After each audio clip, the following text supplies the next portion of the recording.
मेरी आत्मा प्रभु का गुणगान करती है और मेरा मन मेरे मुक्तिदाता ईश्वर में आनंद मनाता है।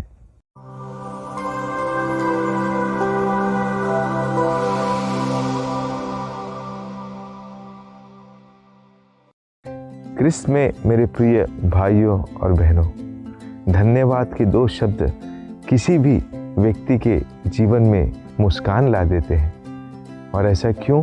क्योंकि हम उस व्यक्ति के प्रति आभार व्यक्त करते हैं, आनंद से आभार व्यक्त करते हैं, क्योंकि उसने हमारे जीवन में कुछ बड़ा कार्य किया है। और ऐसे में जब धन्यवाद के शब्द बोले जाते हैं तो उस व्यक्ति को भी आनंद से भर देते हैं और उसे अपनी काबिलियत का या अपने जो कार्य उसने किया है उसकी महानता का एक प्रमाण उसको मिलता है। मेरे प्रिय भाई बहनों, कुछ ऐसा ही हम आज के पाठ में सुनते हैं। आज के सुसमाचार में माता मरियम के दिल से निकले हुए कृतज्ञता के भाव को हम सुनते हैं, जिसे हम मरियम का भजन कहकर बुलाते हैं। मरियम का भजन एक ऐसा भजन बाइबल में है जो मनुष्य के आनंद को बयां करता है, धन्यवाद को बयां करता है, और उस व्यक्ति के मुंह से जिसे ईश्वर ने अपने कार्य के लिए चुना। और इस व्यक्ति ने ईश्वर के चुने जाने के बाद अपना संपूर्ण जो व्यक्तित्व है ईश्वर की सेवा के लिए समर्पित कर दिया।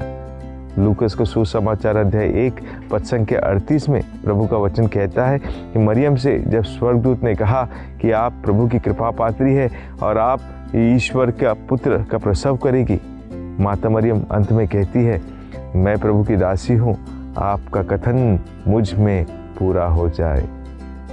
मेरे प्रिय भाई बहनों, इसलिए आज जब हम माता मरियम का स्मरण कर रहे हैं, माता मरियम से भी हम प्रार्थना करते हैं कि जिस प्रकार का आभार उन्होंने ईश्वर के कार्य के प्रति किया, हम भी हमारे जीवन में ईश्वर के कार्यों को देखें और उनके प्रति आभार व्यक्त करें। जब कोई हमें सांसारिक चीज़ें या ऐसी चीज़ें देता है जिसे हम देख सकते हैं, समझ सकते हैं और उसे अपने जीवन में उपयोग कर सकते हैं, केवल उसी के लिए शायद आभार व्यक्त करना सीखे हैं। लेकिन ईश्वर को धन्यवाद करना या उसके प्रति आभार व्यक्त करना हमारी कर्तव्य नहीं बल्कि एक जिम्मेदारी भी है, क्योंकि आज हमारे पास जो कुछ भी है सब उसका दिया हुआ है।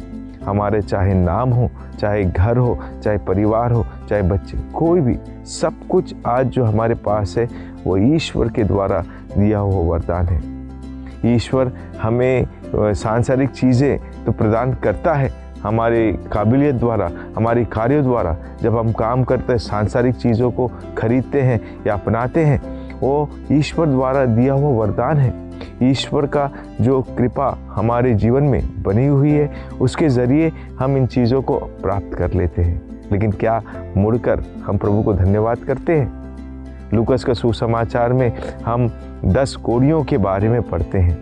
10 कोढ़ी में से जब ईश्वर के पास आकर चंगाई की मांग करते हैं, ईश्वर सबों को चंगा करते हैं, लेकिन हर कोई आकर ईश्वर का धन्यवाद नहीं करता। केवल एक व्यक्ति आता है और वो था समारी। वो आकर प्रभु के प्रति कृतज्ञता भाव से दंडवत करता है, धन्यवाद देता है और उसका दिल खुशी से भर जाता है, क्योंकि प्रभु ने उसके जीवन में महान काम किया। मेरे प्रिय भाई बहनों, हमारे जीवन में भी प्रभु कई सारे हर रोज़ महान काम करता है। हमारे ज़रिए न जाने कितने लोगों को प्रभु का स्पर्श मिलता है। फर्क ये है कि क्या मैं सचमुच में ईश्वर के बताए हुए मार्गों पर चलकर कार्यों को करता हूँ। अगर मैं ईश्वर के नियमों का पालन करता हूँ, उसके वचनों पर ध्यान देता हूँ और जैसा वो मुझे बताता है उसके अनुसार चलता हूँ, तो ज़रूर हर दिन मैं ईश्वर का स्पर्श लोगों को दे रहा हूँ। और जब लोग मेरे द्वारा इस ईश्वर के स्पर्श को महसूस करते हैं, वे भी ईश्वर को धन्यवाद देते हैं। और यही हमारे जीवन की सबसे बड़ी आज ज़रूरत है। प्रभु ने चुनकर हमें क्रिस्तीय होने के लिए बुलाया है। क्या मैं क्रिस्तीय होकर प्रभु की प्रति कृतज्ञता प्रकट करता हूँ? क्योंकि आज मेरे पास जो कुछ भी है वह सब प्रभु का दिया हुआ वरदान है। तो मेरे प्रिय भाई बहनों, माता मरियम के समान हम भी हमारे हृदय में कृतज्ञता का भाव लाएं। प्रभु हमारे जीवन में हर समय महान कार्य करता है। हम प्रभु के नाम को धन्य कहें, उसकी महिमा गाएं और सब कुछ के लिए ईश्वर को धन्यवाद दें।